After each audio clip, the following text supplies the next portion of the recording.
আসসালামু আলাইকুম। এখন দেখবেন সংবাদ শিরোনাম। তেহরানে ব্যাপক অভিযান চালাচ্ছে ইসরায়েল যুক্তরাষ্ট্র। হরমুজ প্রণালীতে তেলবাহী ট্যাঙ্কারে ইরানের পাল্টা হামলা। মিত্রদেশের মার্কিন ঘাঁটি ও রাডার ধ্বংস। রাজধানীর ফিলিং স্টেশনগুলোয় দীর্ঘ লাইন। ঝিনাইদহে পাম্প কর্মচারীদের মারধরে যুবকের মৃত্যু। নাটোরে 10,000 লিটার ডিজেল উদ্ধার। এতিম আলেম ওলামাদের সাথে প্রধানমন্ত্রী তারেক রহমানের ইফতার। জাকাতের ব্যবস্থাপনার মাধ্যমে প্রতি বছর 5 লাখ পরিবারকে স্বাবলম্বী করার লক্ষ্য। এতক্ষণ শুনছিলেন সংবাদ শিরোনাম, এখন দেখবেন বিস্তারিত। ইরান জুড়ে দফায় দফায় হামলা চালিয়ে যাচ্ছে যুক্তরাষ্ট্র ইসরায়েল যৌথ বাহিনী। বিপর্যস্ত রাজধানী তেহরান। ভয়াবহ হামলার শিকার ঐতিহাসিক মেহরাবাদ আন্তর্জাতিক বিমানবন্দর। ব্যাপক ক্ষতিগ্রস্ত ইস্পাহান, কোম ও নাতাঞ্জের মতো গুরুত্বপূর্ণ শহরগুলো। কেবল সামরিক স্থাপনা নয়, টার্গেট করা হচ্ছে দেশটির আবাসিক এলাকা, স্কুল ও হাসপাতাল। এদিকে ইরানের নৌবাহিনীর 42টি জাহাজ ধ্বংসের দাবি করেছেন মার্কিন প্রেসিডেন্ট ডোনাল্ড ট্রাম্প। রাতভর দফায় দফায় হামলা, বিস্ফোরণের বিকট শব্দে কেঁপে উঠছে তেহরান। রাজধানীর পাশাপাশি ইসরায়েল যুক্তরাষ্ট্র যৌথ বাহিনীর তাণ্ডবে বিপর্যস্ত ইরানের ইস্পাহান, কোম, নাতানজের মতো গুরুত্বপূর্ণ শহরগুলো। কেবল সামরিক ঘাঁটি, কৌশলগত গুরুত্বপূর্ণ স্থাপনাই নয়, আবাসিক এলাকা, স্কুল ও হাসপাতাল লক্ষ্য করেও হামলা চালিয়েছে যৌথ বাহিনী। শনিবার যুক্তরাষ্ট্র ইসরায়েলের ব্যাপক বোমাবর্ষণে ক্ষতিগ্রস্ত হয়েছে তেহরানের মেহরাবাদ আন্তর্জাতিক বিমানবন্দর। তেল আবিবের দাবি, বিমান হামলায় নিহত হয়েছে ইরানের সর্বোচ্চ নেতার কার্যালয়ের deputy chief of staff Ali Asghar Hejazi. Qom শহরে বোমা হামলায় নিহত হয়েছে অন্তত 2 জন। বিস্ফোরণে ভয়াবহ ক্ষতিগ্রস্ত হয়েছে নাতানজ। বিধ্বংসী অভিযানের ছবি ও ভিডিও প্রকাশ করেছে মধ্যপ্রাচ্যের যুক্তরাষ্ট্রের সেনা কমান্ড সেন্টকম। ইরানের মিসাইল লঞ্চার ও ক্ষেপণাস্ত্র উৎপাদন কেন্দ্র লক্ষ্য করে হয়েছে এ যাবৎকালের সবচেয়ে ব্যাপক বোমাবর্ষণ।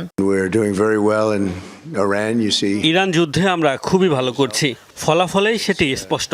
এটা অসাধারণ যে আমরা 3 দিনে তাদের নৌবাহিনীর 42টি জাহাজ ধ্বংস করেছি, যার মধ্যে কয়েকটি বিশাল আকৃতির। আমরা তাদের বিমান বাহিনীকে ধ্বংস করে দিয়েছি, তাদের যোগাযোগ ব্যবস্থাও ধ্বংস করে দিয়েছি। মার্কিন সেন্টকম জানিয়েছে 1 সপ্তাহে ইরানের 3,500-এরও বেশি লক্ষ্যবস্তুতে হামলা চালানো হয়েছে। ধ্বংস করা হয়েছে গুরুত্বপূর্ণ প্রশাসনিক স্থাপনা, অবকাঠামো, এমনকি আবাসিক এলাকাও। ইরানের অব্যাহত হামলায় বাংকারে আশ্রয় নিচ্ছে লাখ লাখ ইসরায়েলি। শনিবার রাত থেকে ইসরায়েলি ভূখণ্ড লক্ষ্য করে ক্ষেপণাস্ত্র হামলার পরিধি বৃদ্ধি করেছে ইরান। তেল আবিব, হাইফা সহ বিভিন্ন অঞ্চলে বসবাসরত ইসরায়েলিরা ছুটছে নিরাপদ আশ্রয়ের খোঁজে। এদিকে আরব দেশগুলোয় অবস্থিত মার্কিন ঘাঁটি লক্ষ্য করে নতুন ধরনের মিসাইল ছুড়েছে ইরান। সংযুক্ত আরব আমিরাতে, বাহরাইন, কাতার ও সৌদি আরবের দাবি, আকাশ প্রতিরক্ষা ব্যবস্থা ব্যবহার করে ধ্বংস করা হয়েছে বেশ কিছু মিসাইল। মিসাইল আঘাত হানতেই ভয় আতঙ্কে ছুটোছুটি ইসরায়েলিদের। যে যেভাবে পারছে ছুটছে নিরাপদ আশ্রয়ের খোঁজে।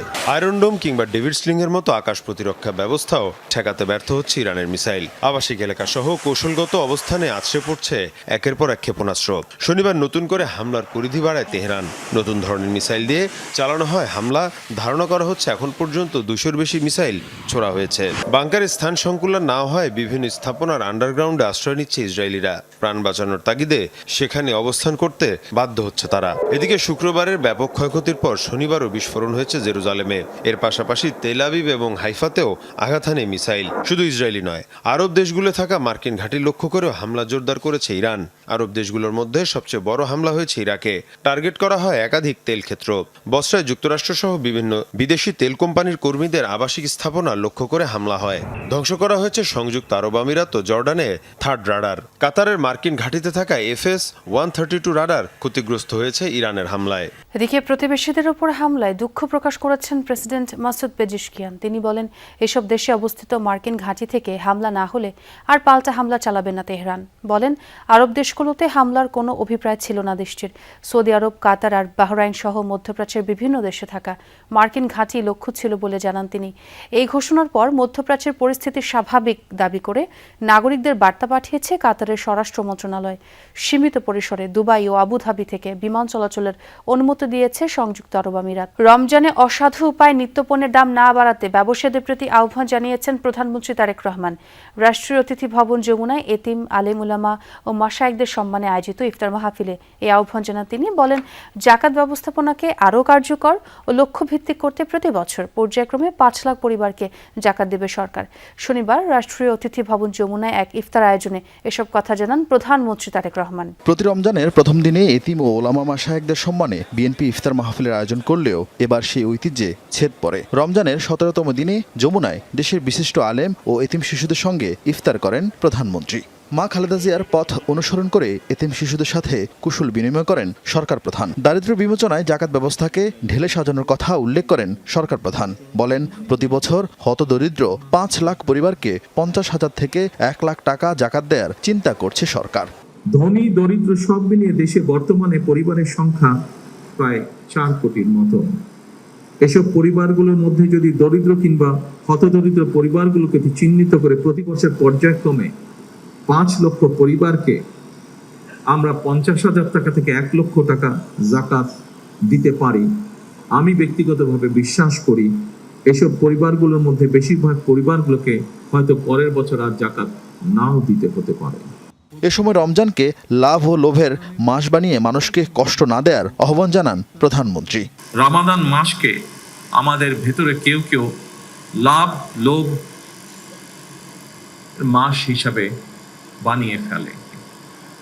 পবিত্র রমাদান মাসেও যারা অশুদ্ধ পন্থা অবলম্বন করছে, আপনাদের প্রতি আমার বিনীত আহ্বান, অনুগ্রহ করে আপনারা মানুষকে কষ্ট দেবেন না। ঝিনাইদহে পেট্রোল পাম্পে তেল নেয়াকে কেন্দ্র করে বাকবেতনটার জেরে পিটুনিতে এক যুবক নিহত হয়েছে। শনিবার সন্ধ্যায় শহরের কেন্দ্রীয় বাস টার্মিনাল এলাকার তাজ ফিলিং স্টেশনে ঘটনা ঘটে। পুলিশ জানায়, সন্ধ্যায় বোতলে করে তেল নিতে আসেন নীরব হোসেন। এ সময় বোতলে তেল দিতে অপারগতা প্রকাশ করে পাম্পের কর্মচারীরা। পরে নীরব হোসেন পাশের পাম্পে চলে যায়। ফেরার পথে তাজ ফিলিং স্টেশনে অন্য একজনকে বোতলে তেল দেওয়া দেখে প্রতিবাদ করলে পাম্পের কর্মচারীদের সাথে তার বাকবেতনটা হয়। এক পর্যায়ে লাঠি দিয়ে নীরবকে পিটিয়ে গুরুতর আহত করে কর্মচারীরা। পরে তাকে উদ্ধার করে হাসপাতালে নিলে চিকিৎসক নীরবকে মৃত ঘোষণা করে।